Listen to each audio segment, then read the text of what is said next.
What are you trying to perceive at that time? Deity for which you stood for 2 hours, 3 hours sometimes.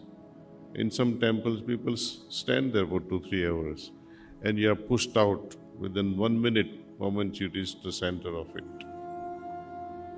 You don't even have time to close eyes and open eyes. By the time you do this, you are thrown out. How will you understand that godliness? But you can see it in the movies, on YouTube. As soon as the baby is released from mother's womb, baby starts crying. It's a sign.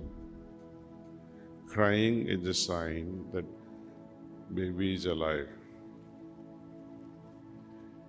If baby doesn't cry, then doctors worry. Doctors, they tilt the body and try to stimulate the breath or the heart. They tilt the body and tap it on the back. And still baby doesn't cry. It's a still baby. Means there is no force.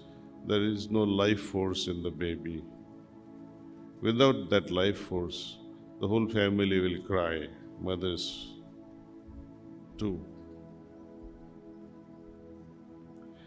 And such a powerful source is within us.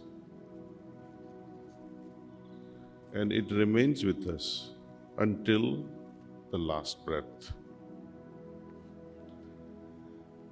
We call such an entity as Atman. Doesn't matter what name we give. In English they call it soul. In Urdu we call it Ruh. Some call it Jiva.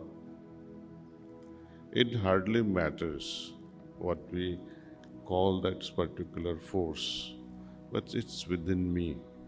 It's within each of us, your individual soul. This soul is not in the temples. It's not in the Dwarka. It's not in Kashi or Kedar, or it's not in what we call Kaaba or Jerusalem. It's within us. Even to go to such places, you will need the cooperation of this inner deity, your life force. Must I look for it outside? You answer this question yourself. And that's why in Hinduism, they call it as Antaryamin, one who dwells within. You try to look for it outside, what happens? Your mother is in the house and you keep looking for mother outside, or your friend is inside the room and you keep looking for your friend outside the room. People will see you've gone mad. Same thing is happening. The realized soul don't say blatantly to you that you are a foolish person running around here and there looking for God. In that case, God is not lost, you are lost. Because something that is within, you are trying to look for it outside. And you can never find peace or happiness searching with such understanding. It's absolutely wrong understanding.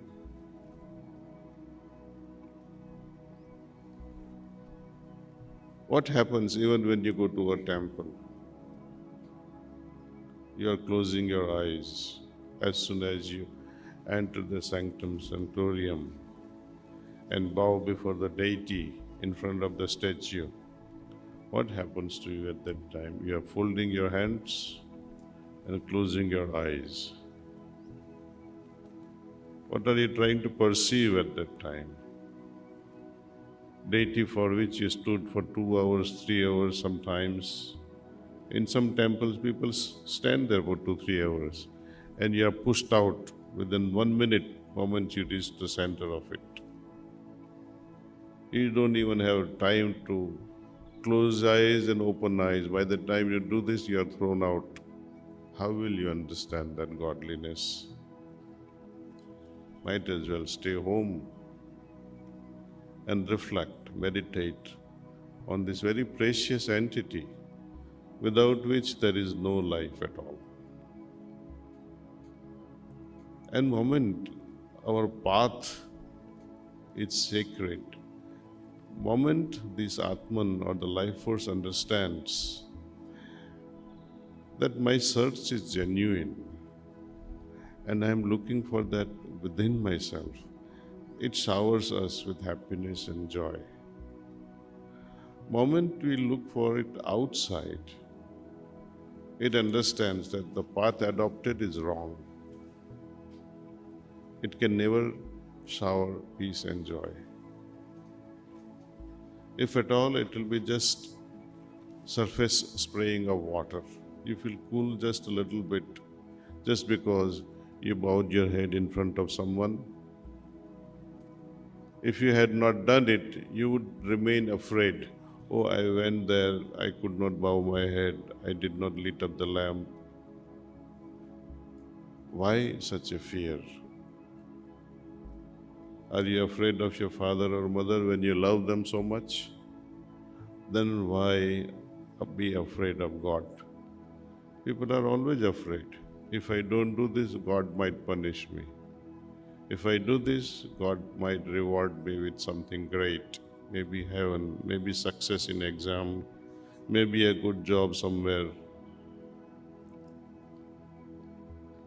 What about those people who don't believe in God at all? In the Western countries, there are many atheists and they are also very successful. So the success is not on the outside agency, it's on you, on your hard work. You study like crazy, and there are some students who miss out on their studies and they don't work hard. They visit temple more than others, hoping that the deity will help you pass. It's too late.